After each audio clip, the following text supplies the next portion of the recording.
Shalom Bapak Ibu Saudara yang dikasihi Tuhan. Seri pengajaran hari ini berjudul Kasih itu tak berkesudahan. Saudara, satu alasan kenapa keselamatan di dalam Kristus itu mengajarkan kasih adalah karena kasih itu tak berkesudahan.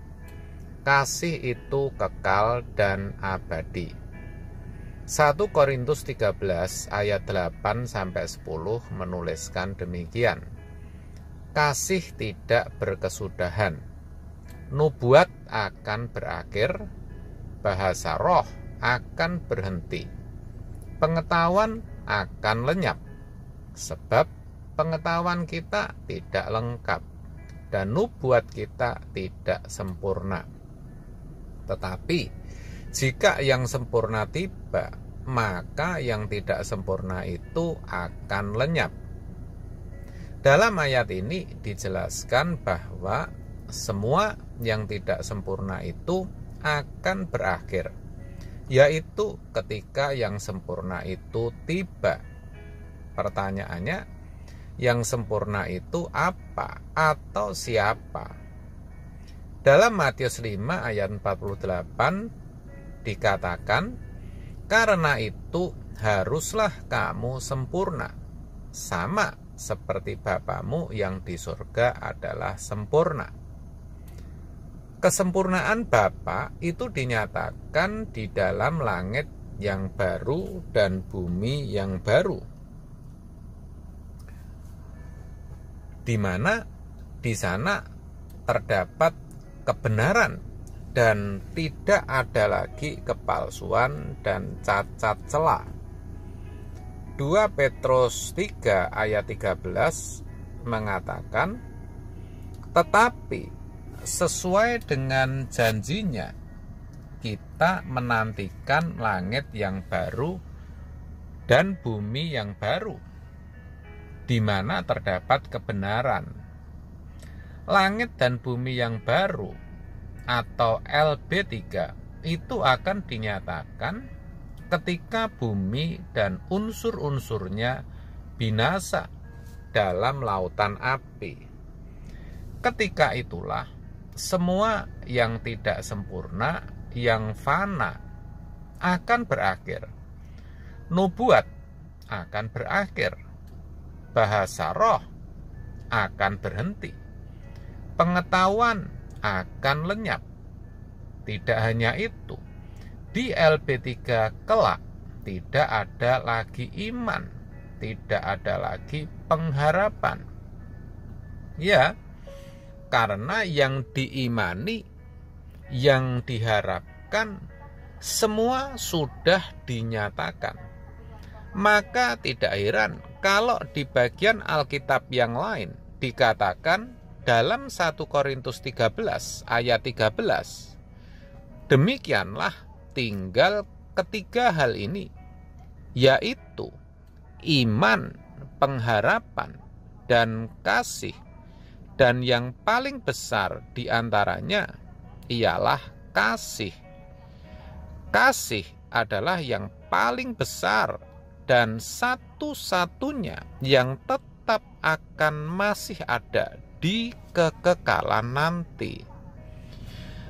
Perlu saudara ketahui bahwa di langit baru dan bumi baru nanti ada kehidupan nyata.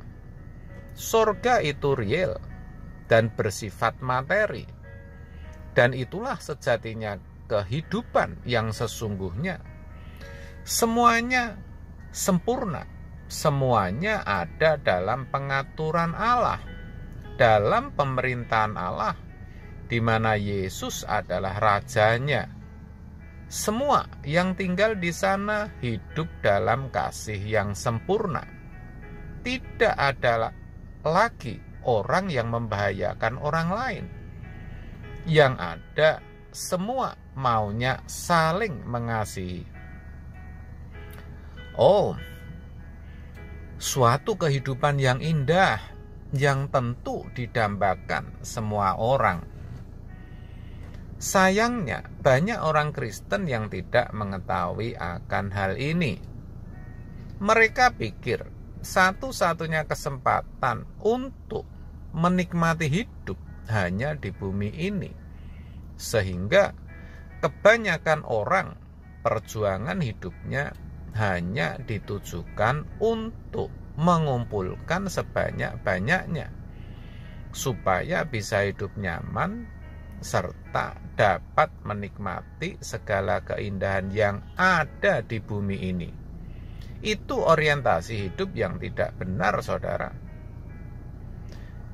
Justru dengan begitu, orang memarkirkan hidupnya di bumi dan tidak pernah berpikir adanya kekekalan atau kehidupan di balik kubur. Kalaupun mereka tahu, mereka tidak memperjuangkan secara patut. Maka tidak heran kalau banyak orang Kristen yang tidak mau masuk neraka, tetapi juga tidak memiliki niat yang bulat untuk masuk surga. Itulah sebabnya kekristenan tidak mengajarkan dan menghendaki kita hanya sekedar jadi orang baik, tetapi supaya kita sempurna seperti Bapa yang modelnya adalah Yesus. Kita juga diperintahkan agar hidup dengan saling mengasihi.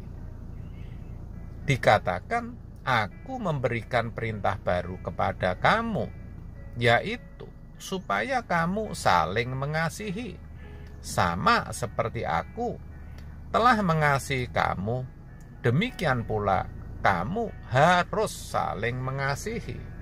Yohanes 13 ayat 34. Semua itu ada maksud dan tujuannya, saudara, yaitu supaya kita bisa berlatih, bisa mempersiapkan dan membiasakan diri untuk hidup di langit yang baru dan bumi yang baru. Ingat, saudara, kasih itu tak berkesudahan. Mari kiranya kebenaran ini boleh menginspirasi kita semua untuk hidup sempurna dan saling mengasihi sebagai bentuk perjuangan untuk tinggal di langit yang baru dan bumi yang baru. Amin. Tuhan Yesus memberkati.